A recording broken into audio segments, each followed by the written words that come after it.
नमस्कार दोस्तों, मैं हूं पुलकित मोहन सिंगला। स्वागत है आपका हमारे चैनल में। दोस्तों, आज हम इस विषय में बात करेंगे कि प्रेत रोगी के द्वारा किए जाने वाली खतरनाक हरकतें। बहुत लोगों के घरों में प्रेत रोगी हैं और वो अजीब हरकतें करते हैं।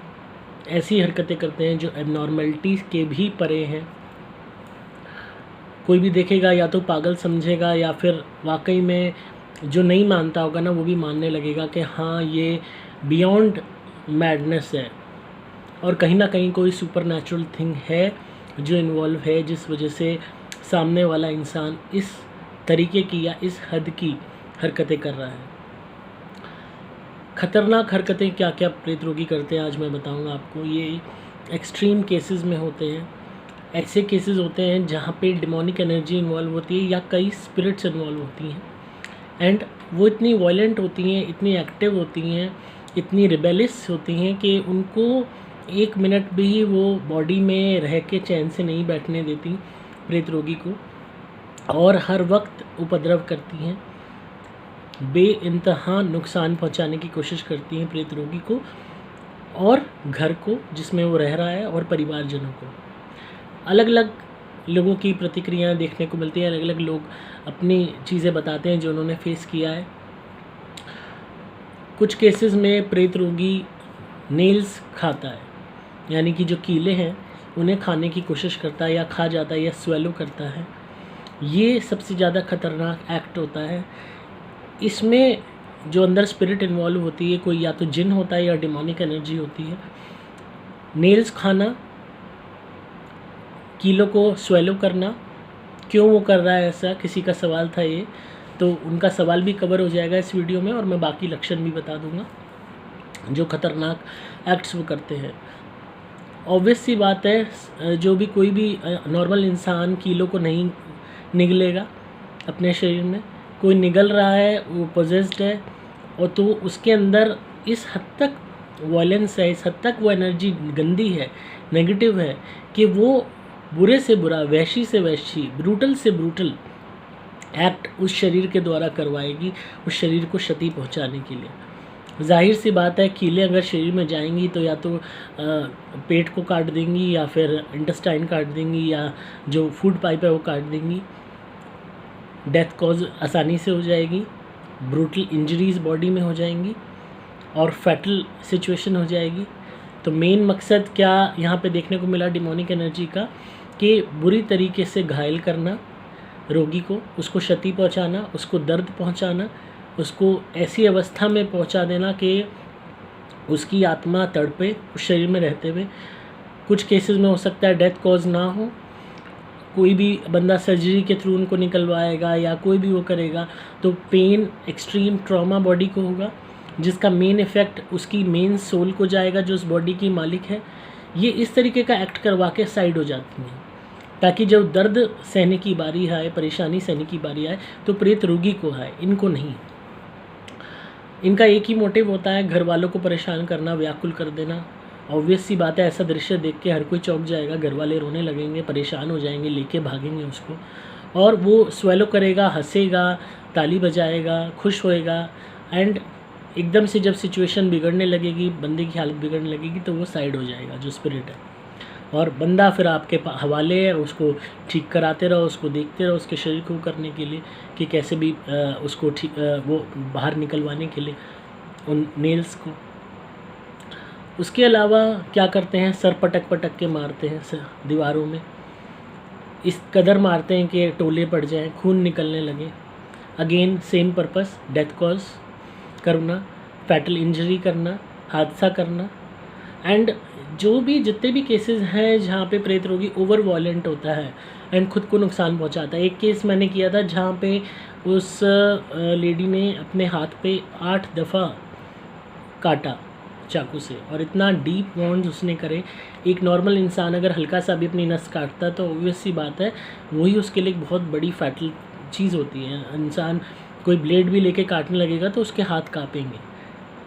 यहाँ पे सुपर नेचुरल फोर्स इन्वॉल्व थी, गंदी डिमोनिक एनर्जी थी, जिसने इस हद तक की एनकरेजमेंट, इस हद तक का मोटिवेशन, इस हद तक की पावर दे दी कि वो उसने खुद को ही 8 दफ़ा चाकू मारा, अपने हाथ पे काटा, और नॉर्मल इंसान नहीं कर सकता, उसने उस एनर्जी ने करवाया एंड उसके बाद शरीर से बाहर निकल गया। उसके बाद घर वाले लेके भागे, अपने इलाज कराया, पट्टी वट्टी कराई, टाँके लगवाए। तो इस हद तक ये डिमोनिक एनर्जीज़ खेल खेलती हैं गंदे, प्रेत रोगी को परेशान करने के लिए, घर वालों को परेशान करने के लिए, या इंस्टेंट डेथ कॉज करने के लिए। हालांकि मैक्सिमम केसेस में इंस्टेंट डेथ कॉज नहीं हो पाती, घर वाले हैं साथ, आप इलाज करा देते हैं, बहुत चीज़ें हैं। तो ट्रॉमेटाइज्ड बॉडी रहती है, इलाज चलता रहता है, उसमें वो कोशिश में लगी रहती हैं कि इस हद तक उनको प्रोवोक करना प्रेत रोगी को कि वो खुद की जान ले ले, या तो सर पटक के दीवारों पे मारना, कोई भी चीज़ स्वेलो कर लेना, खुद को चाकुओं से मार लेना, कोई भी सामान उठा के अपने ऊपर मार लेना, यहाँ तक कि सामान घर वालों पे फेंकना शुरू कर देना, ये भी। और इस हद तक फेंकना कि किसी को कहाँ चोट लग रही है आपको नहीं पता, क्योंकि उस टाइम तो वो रोगी अपने कंट्रोल में ही नहीं होता, उसे यही नहीं पता वो क्या कर रहा है, क्योंकि कर जो रहा है वो अंदर बैठा है। तो घर वालों को इस हद तक अलग कर देना, खिलाफ कर देना, उन पे जब आप सामान फेंक के मारोगे उनको चोट लगेगी, खून निकलेगा। ऑब्वियस सी बात है, उनकी जो डेडिकेशन है, अगर कोई ना समझने वाला हुआ इस रोग के बारे में तो वो यही सोचेगा कि आप गंदे हो या बिगड़ गए हो या कोई और चीज़ सोचेगा, तो आपसे दूरी बना लेगा। यही ये डिमोनिक एनर्जीज चाहती हैं कि दूरी बना ली जाए और किसी भी तरीके से उस प्रेत रोगी को अकेला छोड़ दिया जाए ताकि हम उसको मार के ले जा सकें।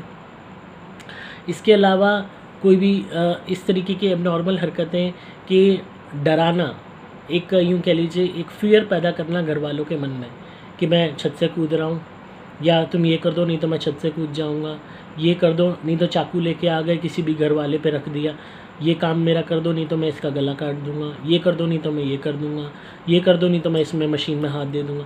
इस तरीके से ब्लैकमेलिंग करना टू इंजर हिमसेल्फ या फिर to injure the family members, ये गंदे खतरनाक खेल डिमोनिक एनर्जीज़ करती हैं कि आदमी एक हद तक इमोशनल ब्लैकमेलिंग का स्तर बढ़ता चला जाता है और वो प्रेत रोगी ही आपको धमकाता है, डराता है, आप पे ओवर पावर करके रहता है, डोमिनेट करके रहता है, बार बार धमकियाँ देता है, ये कर दो नहीं तो ये कर दूंगा, ये कर दो नहीं तो कूद जाऊंगा, ये कर दो नहीं तो ये कर दूंगा।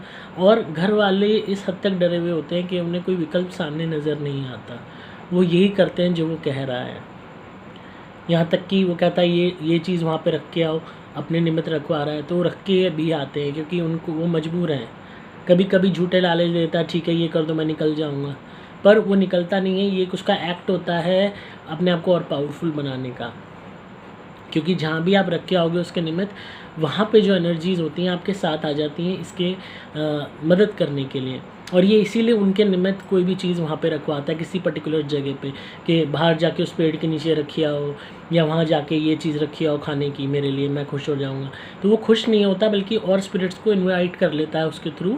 आप रख के आते हो और स्पिरिट्स साथ आ जाती हैं और इसकी हेल्प करने लगती हैं उस पर्टिकुलर डिमोनिक एनर्जी की। तो ये बहुत गंदे और ख़तरनाक खेल होते हैं डिमोनिक एनर्जीज़ के। इसीलिए हमेशा कहा जाता है to be very careful with प्रेत रोगी अगर वो बहुत ओवर वायलेंट हो रहा है तो, क्योंकि जो सामान फेंक के मार रहा है तो उसमें आप कोई भी घर में ऐसे शार्प ऑब्जेक्ट्स मत रखिए, आर्टिफैक्ट्स कोई लोहे ब्रॉन्ज के हैं इनको छुपा के रखिए, ताकि अगर उसने एक भी ऐसी कोई चीज़ फेंक के मार दी तो आपका तो वहीं बाजा बज गया। और उसके साथ रहिए, कम से कम घर में अकेले मत रहिए। अगर आप कमज़ोर हैं, एज्ड हैं, तो उस प्रेत रोगी के साथ अकेले मत रहिए, किसी और को भी रखिए, कहीं आपके ऊपर अटैक ना कर दे। अगर वो अलग सोता है प्रेत रोगी तो अपने कमरे को लॉक करके सोइए अंदर से, क्योंकि ताकि रात को उठ के आपके साथ कोई हरकत ना कर दे, क्योंकि वो खुद अपने कंट्रोल में नहीं होगा। और आप साथ सुलाते हो तो कोशिश कीजिए कि थोड़ा उसको चाहे आप बीच में सुलाएं चाहे कुछ वो करें, पर लोग ज़्यादा हों ताकि आप उस पर निगरानी रख सकें। किसी भी तरीके से ऐसी चीज़ें मत कीजिए जिसको और उसका गुस्सा प्रोवोक हो। अगर आपको पता है कि पर्टिकुलर इस बात पर उसे गुस्सा आता है तो वो काम मत ही कीजिए, ताकि उसको कंट्रोल में लाया जा सके। मतलब ऐसा कोई ऑप्शन ना दिया जा सके जिससे वो गुस्सा करे। हमेशा चेक कीजिए उसकी पॉकेट्स में क्या है, उसके हाथ में कोई चाकू तो नहीं है, कोई ऑब्जेक्ट तो नहीं है। शार्प ऑब्जेक्ट्स को दूर रखिए। घर को थॉरोली क्लीन कीजिए। वो चीज़ें उसकी एक्सेस से बाहर रखिए जिसको आपको लगता है जिससे वो अपने आप को नुकसान पहुंचा सकता है या नुकसान कर सकता है। छोटे बच्चों को उससे दूर रखिए, प्रेत रोगी से, खासकर इन्फेंट्स को या फिर 2-4 साल के, 5 साल के बच्चे हैं, 6 साल के, 10 साल के, जो आपको लगता है कि शिकार हो सकते हैं, क्योंकि अक्सर कई केसेस में प्रेत रोगी इतने वॉयलेंट हो जाते हैं कि छोटे बच्चों को नुकसान पहुंचाने शुरू कर देते हैं। मैंने केस किया था जहाँ पे हस्बैंड पे प्रेत नेगेटिविटी थी, जिन था, एंड वो अपने ही बच्चे को छत से फेंकने को तैयार हो गया था। अगर उसकी बात नहीं मानी तो वो बच्चा ले लेता था कि मैं अभी इसको छत से गिर दूँगा। तो वो घर वाले तुरंत कहते हाँ भाई जो तू कहेगा हम करेंगे, तो फिर वो छोड़ता था बच्चे को। कभी कभी वो अपनी वाइफ को तक उसके बाल काटने के लिए उसके बाल पकड़ लेता था कि इसके बाल काट दूंगा अगर मेरी ये बात नहीं मानी तो। बहुत ज़्यादा एक्सट्रीम वो बिगड़ा हुआ केस था और उसके अंदर डिमोनिक एनर्जी का वास था जो इस तरीके की हद पार करवा रहा था।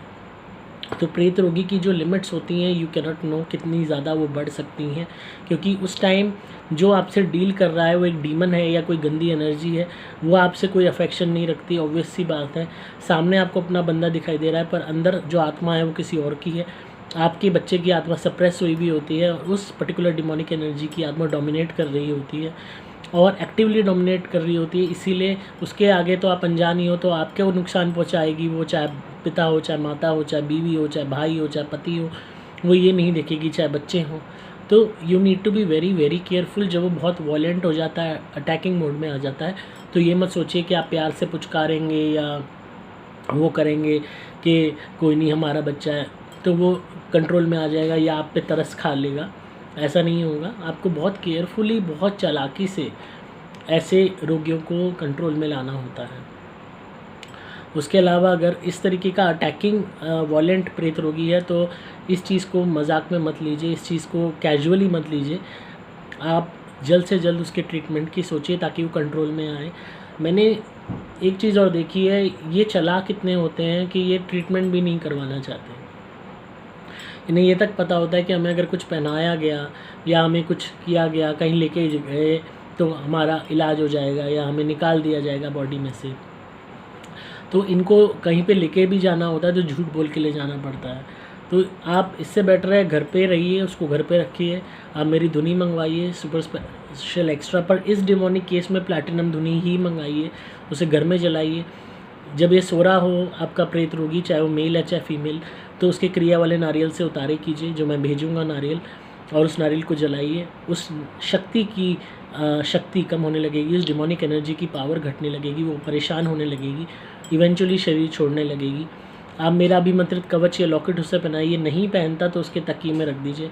उससे भी पावर कंसंट्रेटेड हो जाएगी उस एक पर्टिकुलर जगह पे जहाँ वो हेड रखता है अपना रात को सोते हुए, उससे भी ट्रेमेंडस रिजल्ट्स मिलेंगे। तो बहुत केयरफुली हमें जो है ऐसे केसेस को डील करना होता है और मैक्सिमम केसेस में सक्सेस भी मिलती है। थोड़ा टाइम लगता है पर ठीक भी हो जाते हैं। ऐसी बात नहीं है कि ऐसे वॉयलेंट केसेस ठीक नहीं होते, बट स्टेप बाय स्टेप अगर हम चलें तो बहुत केसेस में जीत मिलती है। तो इसी तरह सुनते रहिए, प्यार देते रहिए। अगर आपको आज की वीडियो पसंद आई कमेंट्स में बताइएगा। अगर आप धुनी मंगाना चाहते हैं या लॉकेट या कवच मंगाना चाहते हैं या अभिमंत्रित ऑयल मंगाना चाहते हैं तो आप कांटेक्ट कीजिए मोबाइल नंबर 8130331007 पे व्हाट्सएप मैसेज या कॉल द्वारा। डिस्क्रिप्शन में आपको सभी डिटेल्स मिल जाएंगी। मैं हूं आपका दोस्त पुलकित मोहन सिंगला।